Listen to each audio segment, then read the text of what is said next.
Maayong adlaw mga higala ug mga igsuon ani ano usab ang tuwag inyohang programa sa TV Apologia gipasigdan sa Catholic Apologist International.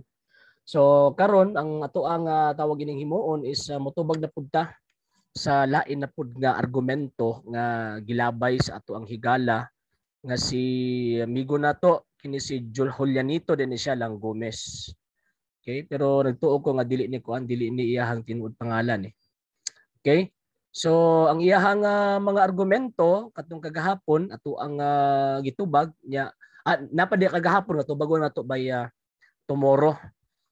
So sa isahon nato og tawag ining tubag ang iyahang mga argumento nga iyahang gitubag through sa iyahang mga komento kay akong katawanan kay pag-post sa video ang mahitabo is grabe sulpot-sulpot ang iyahang sulpot-sulpot ang iyahang mga messages.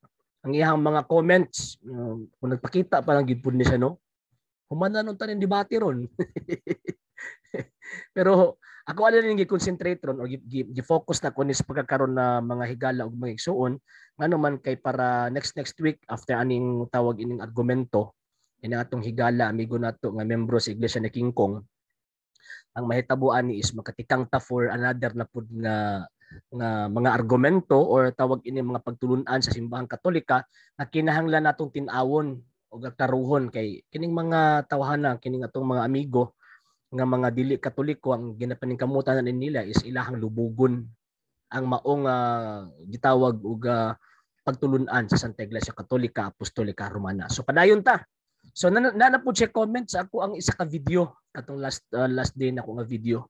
Siya kay regarding adto man tong pagpili kay syempre ato ang gina-assert always is si Manalo mo gid ang tag-iya ngano man gawas nga siya ang tawag anang soul incorporator soul corporation soul nahitabo is si Manalo founder man so nagpasabot sige tawag anang tag-iya so mo ni komento niya na ay Church Council Seno ang INC sila ang nagtuboy nga si Ka Eranio Manalo ang mahimong executive minister after the death ni Ka Felix Manalo ug mao gihapon kang Ka Eduardo Manalo gibutaran na sa Church Council anonymously nga siya ang mahimong executive minister.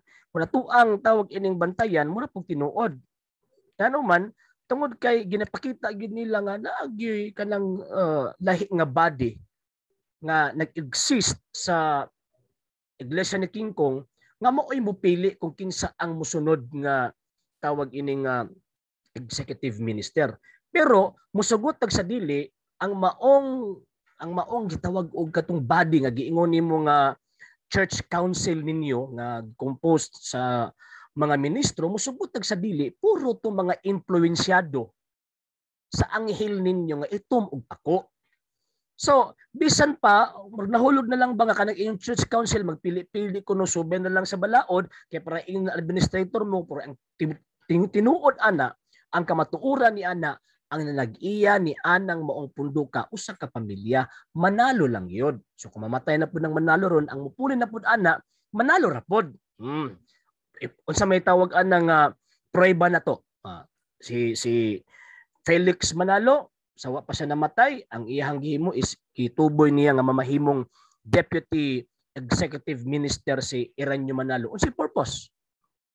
Ay para aron i-elect sa mga sa tawag ining church council ninyo, council of ministers ninyo nga siya ginipilion. Ngano man kay gibutang na sa una-una sa mga ministro ninyo, gibutang na ni Manalo daan sa mga ministro ninyo nga ops, pagkamatay nako kinsa dayon sunod ha. Same gihapon sa gibuhat ni Eranio Manalo dito kang Eduardo Manalo. Gi-appoint niya isip deputy executive minister. Iyahan ang gitudluan daan kay para maoy musunod sa iyang office bisan pa walay gitawag og walay pay appointment or election gikan sa giingon nimong church council. Kay mauna ang tradisyon ninyo nga mga membro sa iglesia ni King Kong. No, mo man na inyong tawag anang tradisyon kanang election ninyo is formalities na lang na. Okay, para kuno tawag ining mga kuan ba kanang para inon nga administrator lang mo. Administrator lang sila. Dili oy, they are the owners. Okay? Kay sa base based sa corporation law, makita nato nga kining supreme head nga maong executive minister nga maotong incorporator nga ang hil ninyo nga kuan, ang hil ninyo nga itom og tawag ining pako na man si function as owner ni anang maong tawag ini nga punduka. So mao na nga bisag pagkapilan ninyo isip ibalik-balik nga kuan na gituboy na or gi-elect na sa Council of Ministers, musugot mo sa dili ang tag-iyaan ng punduka dili si Kristo, dili taga langit kung dili taga Manila ra, taga Punta Santa Ana Manila. Nya luoy kay muno og mga matay ning membro sa iglesia ni King Kong dalaon na dito sa Punta Santa Ana Manila. Unlike ang Kristo, nag-andam og lawak dito sa langit aron ang mga tao nga mituo niya dad-o niya dito manang San Juan 14 1 ug 2. Ya, sumpay pa niya wa gyud kay hibang kaagan sino ba makakatawa ko sa imong hibang kaagan masakpan ba ita mo og kuan, masakpan ba ita mo og wala tay kabang kaagan, ha? Mo na tawag ang lisod. Next, ingon pa niya sino tudluan pataka. Tanaw na to be. Okay. Sino tudluan pataka? Ha? Tudluan pataka ha ka bright ra ka gamay sa ka-bright ra ka gamay sa kinder ba? Ano minim na. Okay. The Philippine Reports by Central Law Book Publishing page 601, the corporation law and the canon law are explicit in the provisions that a corporation sole or ordinary is not the owner of the properties that may acquire but merely the administrator thereof. Mauni nagtuon sino dili ang pataka og yaw-yaw kay yatira nakakutlo lang gani sa ilang gikan sa ilang pasugo nga nagkutlo na po ang Central Law Book Publishing in the Philippine Reports mura na pug kuyaw sa rehistro ng INC that the pastor of this organization he is overseer and administrator of all temporalities of the organization or grammar na pod. Klaro kayo sino administrator nagibutang dili owner ang administrator sino is not the owner. Hinay man daay ka sa logic sino? Ha? Sino ipakita ang rehistro nga owner si Ka Felix Manalo, maayo oroy ka buot-buot ka sa imong baruganan. Katawa ko na ni. Okay, number one. Ang sa tumoy pa din niya napadisumpay sino asa mo ba sa Biblia nga si Kristo founder sa simbahan Katoliko pataka na pagkagyawit ba? Kaya so isa-isahon tani iyang giingon. So kanang giingon nga si Manalo ang founder kay ingon man nimo nga kan lang siya tawag anang sana kanang administrator kung ang maong iglesia, ang maong korporasyon existido ng daan ug naa siya giila nga pangulo nga mas labaw pa niya. Amo ana nga matawag siya nga administrator. Pero sama sa king nga nagafunction gihapon as corporation sole o ding gihapon sa balaod, nagafunction gihapon as corporation sole, siya ang hari, siya ang administrator at the same time siya ang tag-iya ni anang maong gingharian. So, mao na si Manalo, siya ang administrator at the same time siya pod ang tag-iya nga naman kay siya man ang incorporator. Siya man ang tawag ining magtutukod sa iglesia nga iyang gitukod. Unya, pagkauman kanang imong giyaw-yaw gikutlo ang dokumento sa the Philippine Reports of the Central Law Book. Okay? Page Law Book Publishing page 601 dili man intaw na kuan oy ambot ug naabot gyud kay libro gyud ana kay sa akong nahibaw-an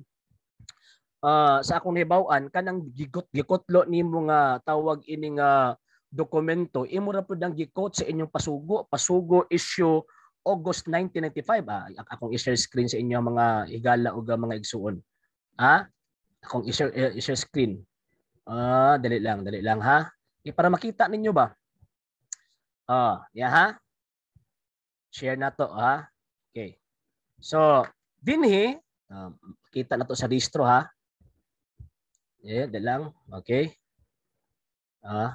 Dira. So, mao na ang pasugo August 1995. So, ang statement ni Julianito tawag ining kuan Julianito Lang Gomez naa ni kini sa gibadlisan din nga part ambot ug maklaro ba na ninyo. Okay. Ang giingon dinhi This is substantiated by the Articles of Incorporation of the Iglesia ni Cristo, which states that as pastor of this organization, he is overseer and administrator of all the temporalities of the organization. Thus, katong giingon niya nga, he is the owner. Thus, Brother Felix Y. Manalo is the administrator, not the owner of the properties of the Iglesia ni Cristo. So kanang imuhang gikutno-kutno kuno nga balaod, pasugo man ang taon ninyo nga imuhang gikot. Oy, dili mag-direct tagod sa libro nga inyuhag yung tawag ining gikot ang dinhi, ang ibabaw ani is gigamit pudtong imuhang gigamit kang Martin Teodoro nga Commentaries and Jurisprudence on the Philippine Commercial Laws, page 245 to 246. So dili na bakakan pag ninyo ha.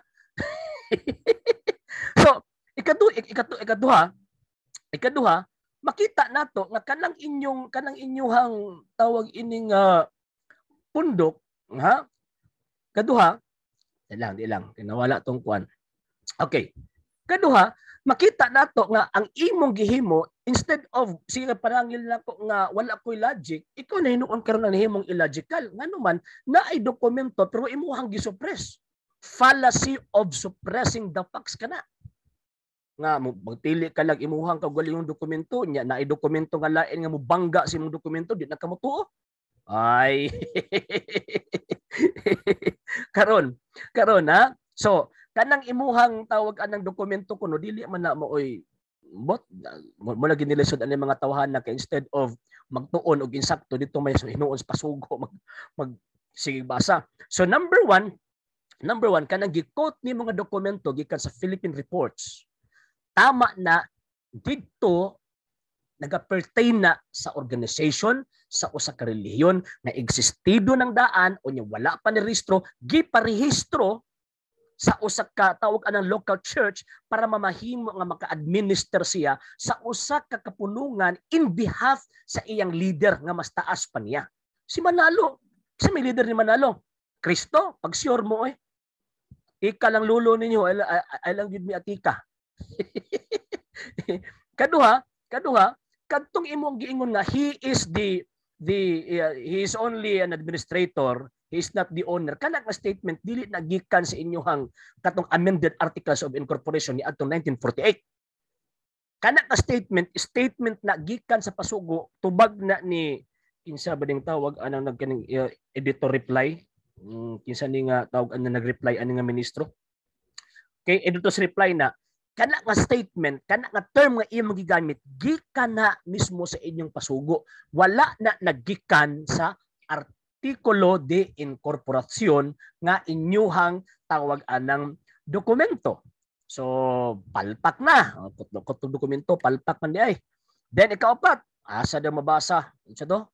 Sige ngon niya, asa mabasa sa Biblia nga, kuan kuno, kasi sige man ingon daw kuno ko nga, ang Katoliko, mao ang iglesyang gitukod ni Kristo nya moto hilig man sila pangitag mabasa ba nya naay mabasa di pabutuo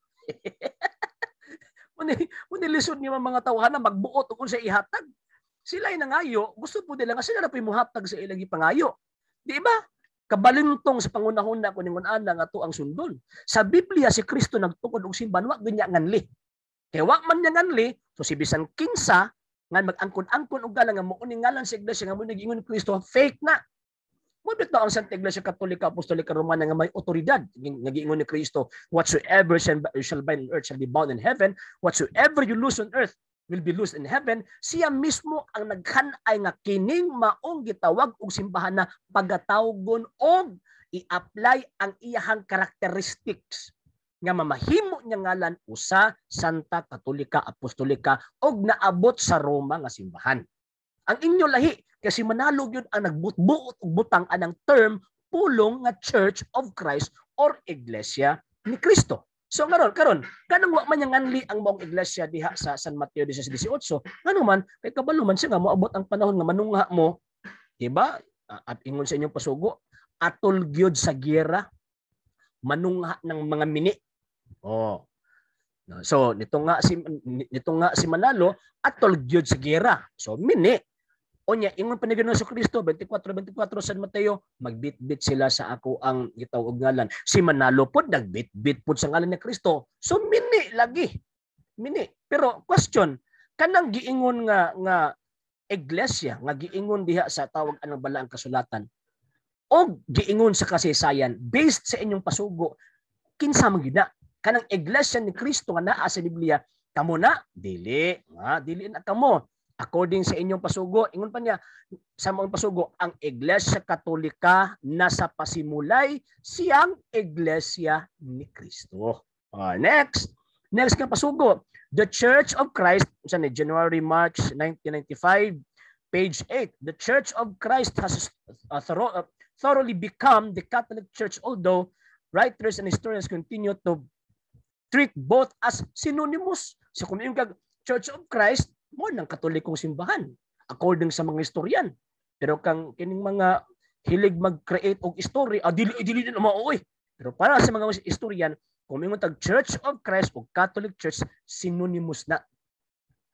Kung synonymous na, ang buti pasabot, kung mingon kag Church of Christ, refer na sa Catholic Church. Dili na Church of Christ, ganing buto lang, milutaw lang ni adtong 1914. Lain pang dokumento. Pasugo issue March-April 1992. Daingon din these 2 centuries of intermittent persecutions led to the killing of 1,000 Catholics still called by historian as Christians. So katong first 300 years, katong gipamatay dito, puro to mga Katoliko. Why membro dito sa Iglesiang King Kong?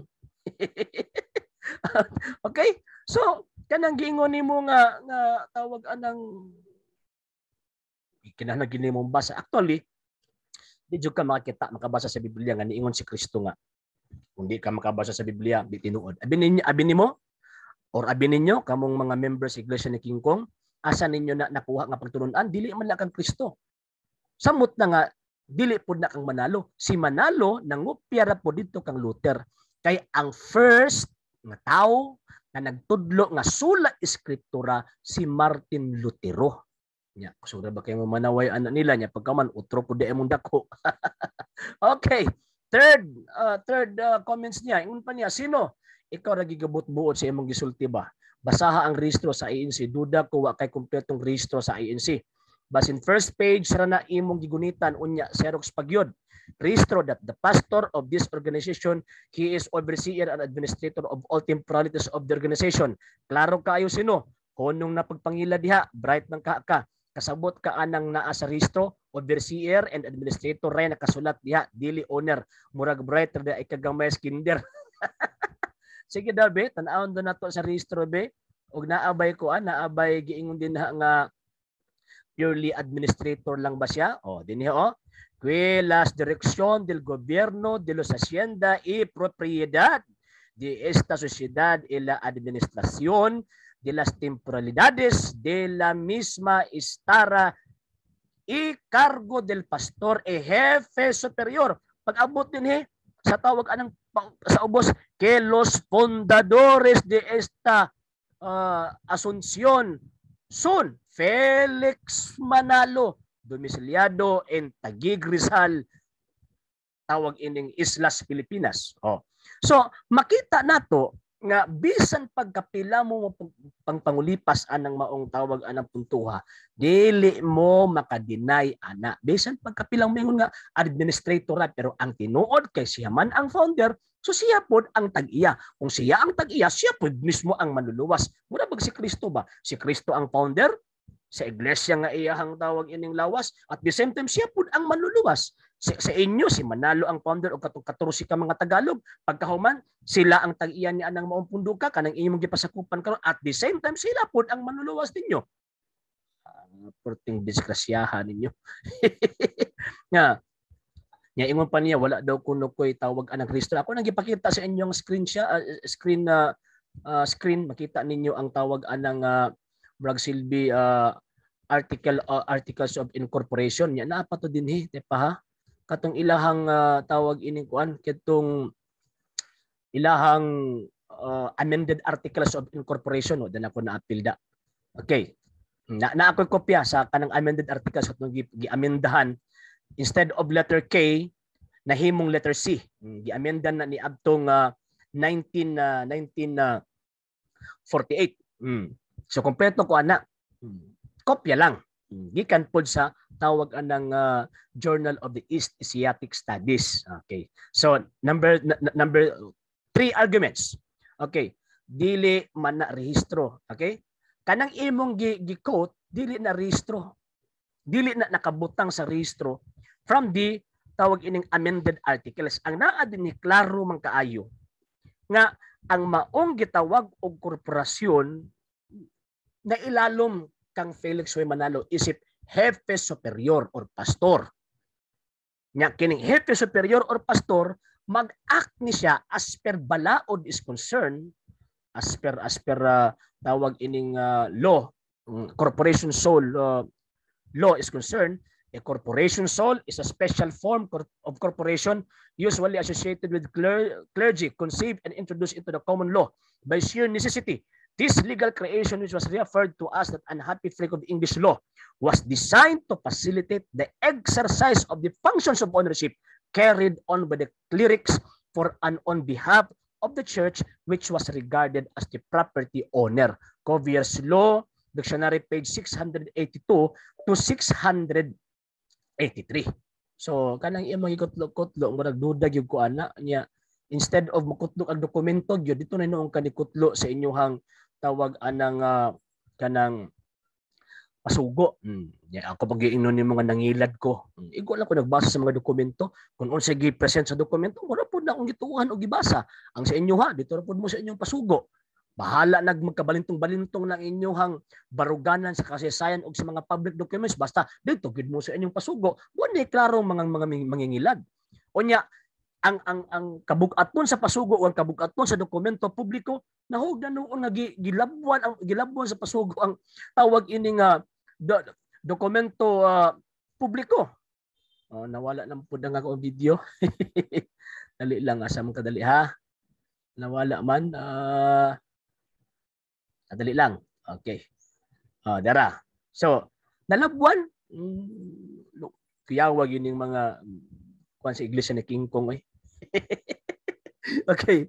So, klaro ang nangilad, kamo ang nangilad. Sige magkutlo dokumento niya pagkahuman gikan ra retos pasugo tong inyong gikutlo. Okay. Karon, next tawag aning argument tubag nato sa number 3 comments niya. Comment niya, okay? Si Manalo founder. Sa Spanish is pastor, jefe superior, fundador. So, sa may imuhang kuan? Unsa may imuhang tawag anang conclusion. So, therefore, he is the owner. Pagkahuman, na si functions of ownership carried on. At the same time, siya gyud ang magdumala niini nga naman kay siya man ang supreme administrator. At the same time, kay siya ang fundador, siya gyud ang gitawag og owner. Dili na ako dokumento na sa law dictionary na anang imong gipangkutlo tama na para ni adtong pundok or iglesia na existido na niya ang ni dumala igot lang ni patong. So purely administrator gid siya. Pero si Manalo lahi. Wa man siya ni patong kay nagtukod man siya, originator man siya, creator man siya adtong pundok nga imong gipasakupan karon. So therefore siya ang tag-iya. Ba? Okay. Sunod. Number 4, niyang comment. Seno na aba kay may ipakita ang record na si Felix Manalo ang nagsulti mismo nga siya ang owner sa Iglesia ni Cristo. Niya. Nate kapakitaan na nga dokumento. Niya. Translation from the original Spanish. Ingon din that said applicant, ang ibabawaan niya kay United States of America, Office of the Division of Archives, Patented Properties of Literature, and Executive Office of Industrial Trademarks. Applicant, Felix Manalo. Siya may iyang iparehistro. Unipersonal Corporation or the Society called Iglesia ni Cristo. So siya ang responsableng nagparehistro. So therefore siya tag-iya. That said applicant appears before this office and respectfully declares. Sa Bisaya pa nga ang maong aplikante miadtod sa maong opisina og matinahuron nga nagpadayag, matinahurong misulti, matinahuron nga nagpagawas sa iyang tawag anang legal nga katungod ni ining maong iyang giparehistro. Nga unsa man, that said applicant, isang aplikante si Manalo is the founder and present head of the society named Iglesia ni Cristo. Natubag imong pangutana kinsa nag-ingon nga naaba kay makutlo nga dokumento nga niingon si Manalo nga ako ang tag-iya. Klaro na. ingon pas gobyerno ni Andres Manalo og miingon nga siya ang pundador og siya ang presenteng ulo ni anang maong iglesia nga iyang giparisto nga ginganlan og Iglesia ni Cristo. Unya pagkahuman next niya naapod ba kay pakita nga si Eranio Manalo ay balik-balik. Di na kinahanglan pa nga tawag anang mag-provide pag statement si Eranio Manalo kay sumusunod lang siya. Musakuan pa ba kanang tagapagmana lang siya ba gikan sa iyahang papa nga itom og pako nga anghel. Oh. So dinhi makita nato og kinsa na makak nato. Ha? Okay, next. Next ikalima niya nga argumento, sino pakitae ko mi og dokumento nga niingon nga si Felix Manalo, I am the owner. Naa og ibaba ra na nimo. Kasi Kristo man ang tag-iya sa ANC sino? Mao nga si Felix Manalo, administratora. Bright kaayo kasino, Hesus Ginoo ko. It is a fallacy of suppressing the facts. Nganong fallacy of suppressing the facts man ang imong naangkon Mr. Langgumes. Ha? Ngano man una na anay gipagawas nga dokumento publiko nga kanang pundok nga imong gipasakupan karon pundok na nga gitukod ni Felix Manalo. Dili si Kristo ang nagtukod. Kay dili man si Kristo ang nagtukod, so dili pwede nga yung pasanginlan si Kristo sa kabuang nga gihimo ni tawag ining Felix Manalo. So buti pasabot bisa pagkapila mo angkon kang Kristo na dili na iya ni Kristo ngano man kay wala gyud moy koneksyon gikan kang Kristo. Kay nimboto lang mo nilutaw lang mo ni adtong 1914. Ha? Nilutaw lang mo atong tawag anang 1914. Ikaduha nga tawag anang punto. Ang kasaysayan ang dokumento gikan sa tawag ang the University of Manila Journal of the East Asiatic Studies. Author, kasi author ani ang University of Manila. Publisher, Manila Philippines, the University of Manila. Edition format, journal, magazine, periodical, national government publication, English. Oh, di ba? So dili na ko Okay. Karon, kumusta man ang simbahang Katoliko? Kay ingon man ka nga kamo ang iglesia ni King Kong mo nang gitukod ni Kristong iglesia. Unya pagkahuman ang tawag ining simbahang Katoliko dili iyan ni Kristo na kasi sa simbahang Katoliko The New Book of Knowledge volume 16 page 287 nag-ingon Roman Catholic Church. The history of the Roman Catholic Church began in an upper room in Jerusalem almost 2,000 years ago. About 120 persons were gathered there. They were followers of Jesus Christ and they were awaiting the coming of the Holy Spirit He had promised to send them from heaven. The day on which the Holy Spirit came down to consider the birthday of the church. The church, the Roman Catholic Church, the church may be described as the society that Jesus founded. So, sa history niingon nga ang nagtukod sa Iglesia Katolika mao si Ginoong Jesucristo. Ang inyong pasugo gikutno ninyo ang tawag ana mga statements sa mga historians nga pag moingon kang Church of Christ synonymous na sa Catholic Church. Kung ang Catholic Church synonymous na sa Church of Christ. Unya ang pasugo ninyo nagtukan nga ang tawag ining Iglesia ni King Kong nga narehistro ni adtong 1914 si Manalo ang magtutukod. Ha? Ang rehistro na mismo ang rehistro nga nagtawag ang istorya. So buot ipasabot, mas bugat ang dokumento sa pagpahimugat nga ang Iglesia Katolika Apostolika Romana mao ang matuod nga iglesyang gitukod ni Kristo. Kanang inyo gitukod lang Pinoy. Made in Philippines kung baga. Okay? So, ikit lang yun nato kung kinsa wala ka bang kaagan natong duha. Okay, last argument niya sino? Naabay statement ang Council of Church sa ANC nga sila walay gahom sa pagpili og executive minister as administrator. Bot na pud sino Still lang Ginoo ko. Imuha man ang baruganan. Imuhan ng baruganan nga imuhan ng kuan ba kanang tawag anang stand ba nga oy naay kuan naay katungod ang church council nga tawag ining kuan sila gyud ang magpili dili pwede nga magbuot-buot si Manalo. So ang burden of proof ang pagpamatuod nga naay katungod ang church council ninyo nga magpili nga dili dawngan sa mga Manalo magpili og executive minister nga ila-ilaha lang imuha na imuha ng proof, dapat ikaw ang provide, dili ako. Nindigar gani ko gamit ang mga dokumento ngayon saman kanang inyong pundok gitukod og Pilipino, gitukod og tawag ining taga Manila, pagkahuman iya pong gipasa-pasa sa iyang mga sumusunod, iyahang tawag ang mga tagapagmana og karon maoy nag-rule sa inyong iglesia og moingon din dili man ni amo kang Kristo man ni ay magbuot-buot. Kamo gud mismo ang nagbuot-buot. Ha? Nya kini akong gipangsulti kung naagyug kay tawag anang normal gyud ka nga klase nga tao. Normal ka nga klase nga tao, wala kay tawag anang saltik sa imuhang tawag anang panabot. Pagkaingon jud ka nga fake din na kang manalo. Sa may ako ang dugayan diha. Dapat mubiya na ko anak kang manalo kay fake man dai na. Gitukod naman na nagpinoy ato ko simbang Katoliko kay mao gyud iglesia ang gitukod ni Kristo. Oh, karon man ang mga dokumento ang history di man na makak ang history. Ya, dokumento publiko, di man na makak. Bisan pag mingon ka sa kuha nga, pagkanon kag kuan, pagkanon kag Hugaw, University of Manila, dokumento publiko man na. Ya, tingala pug ko nga kapila lagi balik-balik nga ang iglesia ni King Kong. Itukod ni Manalo, anong wala gid mo ni contest? Nganong hilom na kay mo?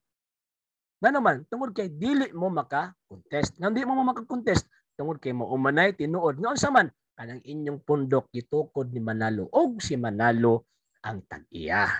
Muna mga higalag mga igsuon, giawha ko kamong tanan nga ayaw gyud magpailad ani mga tawhana. Kay kuya ra ba kay sila magkuan? Kuya ra ba kay sila mag kanang bitang mag sana kanang magsumpay-sumpay og tawag anang istorya? Kuya ra ba kay na sila magkunik-kunik ang plastic, i-welding tas bakal. So mo na, ha? So ugma na pud punto bago na pud to katong kagahapon niya nga kuan. Kagahapon niya nga mga komento. Nya mingon man siya nga tun-an pa daw nako normal man sa tao nga basta gani education ang tawag anang ipaabot sa kadaghanan kinahanglan gyud nimo nang tun-an, basahon gyud nimo sa mga libro, basahon nimo naa kay tawag anang mga ebidensya, dili man ko parehan nimo nga patakal ag yawit kutob lang kas pasugo nga imong gibasa, wa gyud ka nagbasa og mga dokumento nga dili inyo, dili pud sa tawag anang Katoliko, didto kas dokumento nga tawag anang neutral kay butug man og tinuod. Okay, kung kapasugo lang inyong basahon mahulog lang nga one-sided mo. Kamo ang karong mamakak nga naman kay na ay mga dokumento opisyal nga makita nato sa palibot unya musupak mo nag-ingon sa Latin nga nag-ingon nga contra factum non valid argumentum. Buti pasabot ang usa ka pamahayag nga dili gani mo sandig or musupak gani sa mga dagko nga mga facts nga gi-present na nimo, mga libro nga nagsulti sa facts nga gi-present na nimo, kanang imong argumento dili na angayang tuuhan. So ugma na pud pohon mga higala mga igsoon niya. Ayaw mo kalimot sa pag-like sa ato ang tawag ining YouTube channel RJ Sano II TV o ang Dalay Catholic Apostles International. I-click ninyo ang subscribe, then pagka man click the bell button for the tawag ining updates ninyo pag if in case nga natay i-upload ng mga videos maka tawag anang maka monitor dayon kamo. Unya si bisan kinsa tong mga tao nga buot mo tabang sa ato ang kausam, buot mo tabang sa ato ang tawag anang paagi nga diin na panalipdan ang pagtuong Katolika against aning mga irihis nga naa sa gawas simbahan o mga irihis pud nga naa sa sulod sa simbahan. Uban ko ninyo mudawat ta sa bisan unsang klaseng tabang ninyo, i-text lang ko ninyo 0995611275 0939352788 o kung tawag anang padala mo hinabang financial 0995-6112752 sa atong GCash account. So kato lang ugba pohon magkita-kita na punta. Alang sa mga dugang videos and informations, just click like, subscribe, then click the notification bell for more updates.